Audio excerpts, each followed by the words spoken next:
14 अगस्त 1947 आजादी का सूरज तुलू होता है।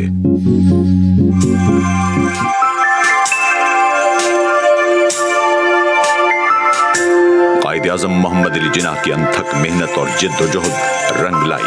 बर्र सगीर के मुसलमानों को उनकी मंजिल एक आजाद वतन पाकिस्तान मिल गया।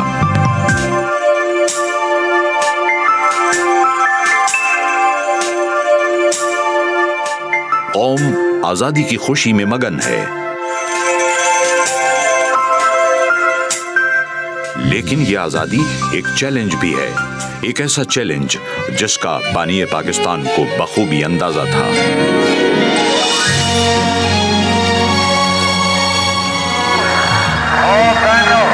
हमें पाकिस्तान को कायम रखने के लिए अभी और कुर्बानी करना हो। कायद-ए-आज़म अब 71 साल के हो चुके हैं। उनकी सेहत जवाब दे रही थी। सवाने निगारों के मुताबिक गुज़श्ता 14 साल से वो वक्फे से अलील रहने लगे थे। 1934 से उन पर मुख्तलिफ अवारिस के तवील और मुख्तसर हमले हो रहे थे।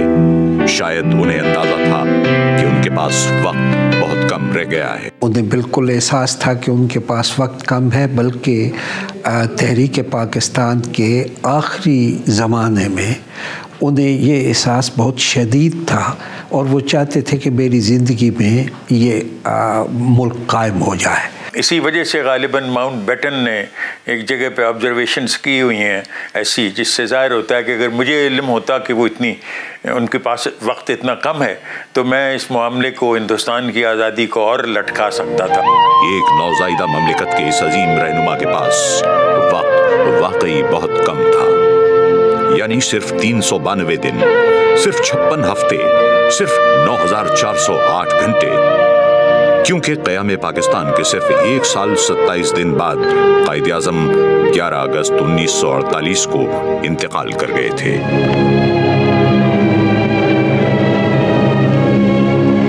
Throughout the length and breadth of Pakistan, the death of that great leader, Muhammad Ali Jinnah, has come as a tragic and personal loss.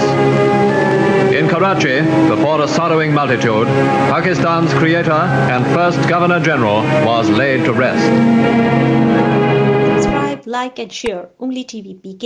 Click the bell icon also for more interesting videos.